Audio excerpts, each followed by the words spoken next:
Hey class, today when we listen to our read aloud, we're going to think about making inferences. I know inferences is a big word and you think, what does that even mean? It's very simple. When you make inferences, you use clues to make a smart guess about something the author does not tell you. Clues from the text and pictures, clues from what you already know up here, and you can make an inference. Here's an example. Let's say the author is writing a story, and in the story he says, a little boy sat in the corner with his head down, crying. The author never tells us that the little boy is sad, but we can make an inference. He's in the corner, he's crying, he has to be sad, right? We're going to make an inference that he's sad. Another example, if the author says, the little girl was jumping up and down on the playground and laughing. He doesn't tell us that the little girl's happy, but we see that she's jumping up and down on the playground. We see that she's laughing. So we make an inference that that little girl's happy. She's outside playing. She's jumping up and down. She must be happy. So now we're going to listen to a story called The Three Javelinas. This is a great story. I love this story. But while we're listening to it, let's try to make inferences in our mind. We can guess how the characters are feeling, what they're doing by getting clues from the text, looking at the pictures, and we'll make inferences. So let's get this story started.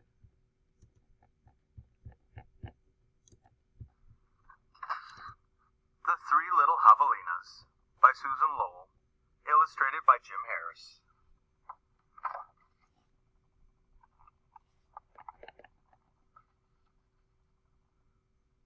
Once upon a time, way out in the desert, there were three little javelinas. Javelinas are wild, hairy, southwestern cousins of pigs. Their heads were hairy, their backs were hairy, and their bony legs, all the way down to their hard little hooves, were very hairy. But their snouts were soft and pink.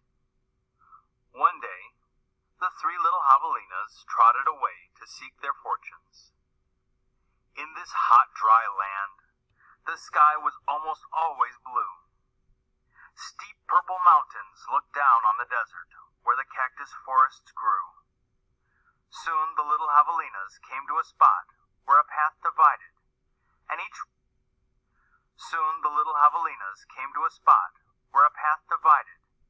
each one went a different way. Okay, let's take a minute right here and just look at this picture. Here's the three little javelinas. One of them's playing a guitar. One of them's carrying an umbrella. They're all smiling.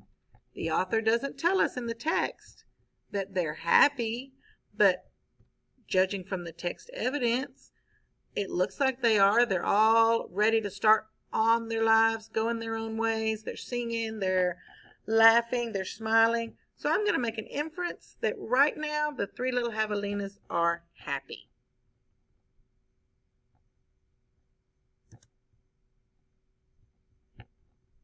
Different way.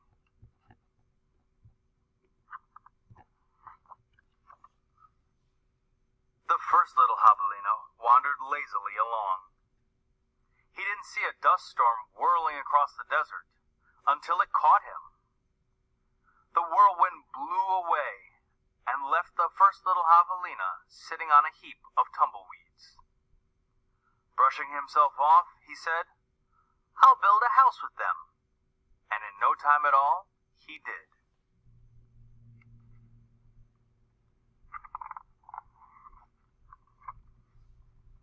Then along came a coyote. He ran through the desert so quickly and so quietly that he was almost invisible. In fact, this was only one of Coyote's many magical tricks. He laughed as he saw the tumbleweed house and smelled the javelina inside.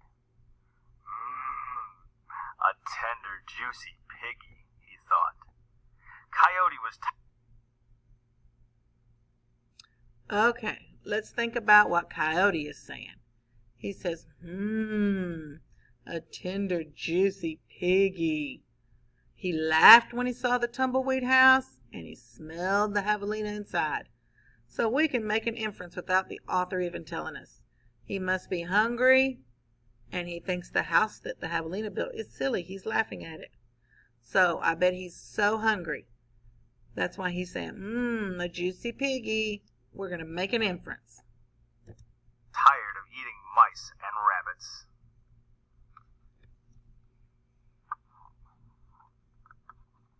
He called out sweetly, little pig, let me come in. Not by the hair of my chinny chin chin, shouted the first javelina, who had a lot of hair on his chinny chin chin. Then I'll huff, and I'll puff, and I'll blow your house in, said the coyote. And he huffed, and he puffed, and he blew the little tumbleweed house away. But in all the hullabaloo, the first little javelina escaped, and went looking for his brother and sister. Coyote, who was very sneaky, tiptoed along behind.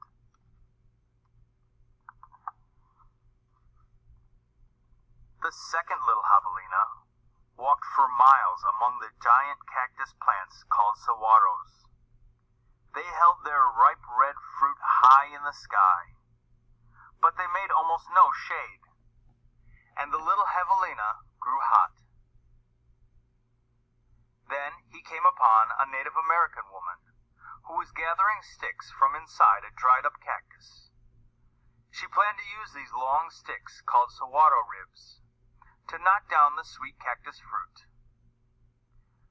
The second little javelina said, "Please, may I have some sticks to build a house?" "Ha-oh," she said, which means yes in the language of the desert people.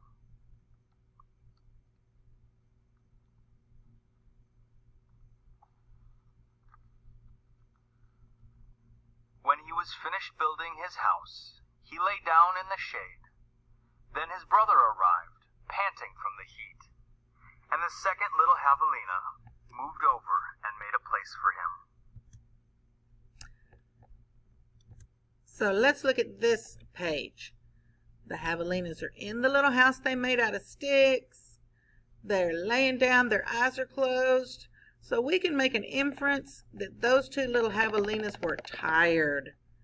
They had been working. One of them already built a house and it got blown away, and the other one had been working to build the sticks. And they're in the house, eyes closed, resting. So we can make an inference from the text evidence and the pictures that they are tired.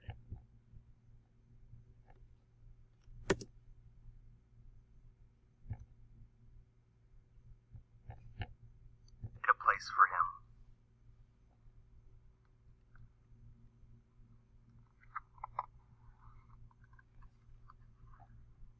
Pretty soon, Coyote found the saguaro rib house. He used his magic to make his voice sound just like another javelina's. Little pig, let me in," he called. But the little javelinas were suspicious. The second one cried, "No, not by the hair of my chinny chin chin." "Bah," thought Coyote. "I am going to eat your hair." Then Coyote smiled, showing all his sharp teeth. "I'll huff, and I'll puff, and I'll blow your house in." So he huffed, and he puffed, and all the saguaro ribs came tumbling down. But the two little javelinas escaped into the desert. Still not discouraged, Coyote followed. Sometimes his magic did fail, but then he usually came up with another trick.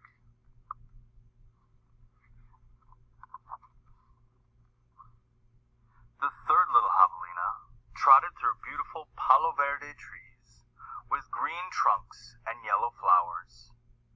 She saw a snake sliding by, smooth as oil. A hawk floated round and round above her. Then she came to a place where a man was making adobe bricks from mud and straw. The bricks lay on the ground, baking in the hot sun. The third little javelina thought for a moment and said, "May I I please have a few adobes to build a house?" "Sí," answered the man, which means yes in Spanish, the brickmaker's language.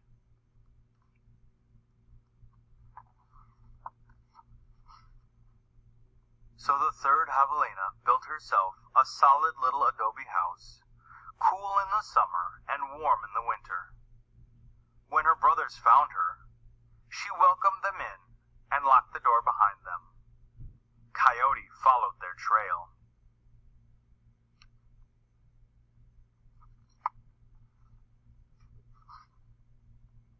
Little pig, let me come in," he called. The three little javelinas looked out the window. This time Coyote pretended to be very old and weak, with no teeth and a sore paw. But they were not fooled. "Not by the hair of my chinny chin chin," called back the third little javelina. "Then I'll huff and I'll puff and I'll blow your house in," said Coyote. He grinned, thinking of the wild pig dinner to come. "Just try it," shouted the third little javelina. So Coyote huffed and puffed, but the adobe bricks did not budge. Again Coyote tried. "I'll huff and I'll puff and I'll blow your house in." The three little javelinas covered their hairy ears, but nothing happened. The javelinas peeked out the window.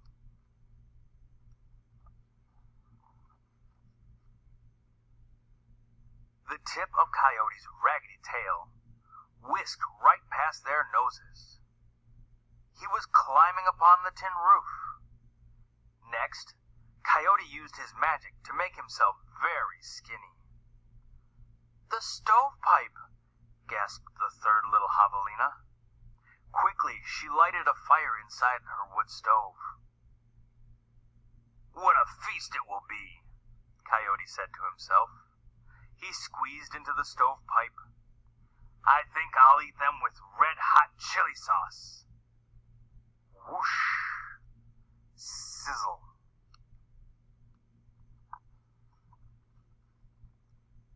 Then the three little javelinas heard an amazing noise. It was not a bark. It was not a cackle. It was not a howl. It was not a scream. It was all of those sounds together. Yip, yap, yip, yow! Away ran a puff of smoke, shaped like a coyote.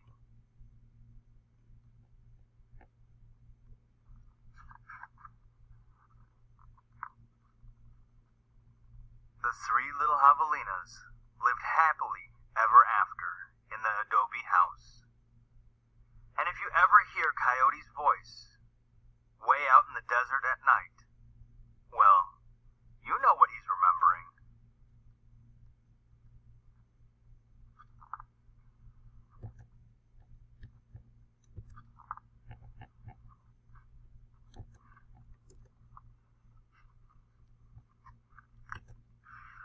Okay, I want you to, sorry,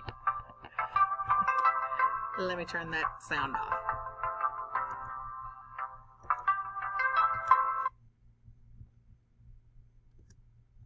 There we go. So that was a great story, and it's kind of like the Three Little Pigs story.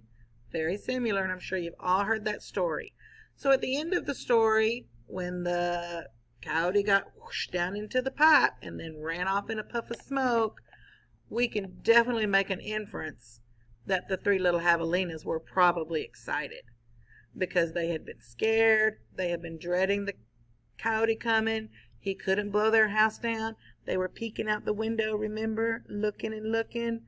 So by using the evidence from the text and all of those things, we can make an inference that the three little javelinas were excited. So now I want you to go to the next slide and complete the activity about making inferences.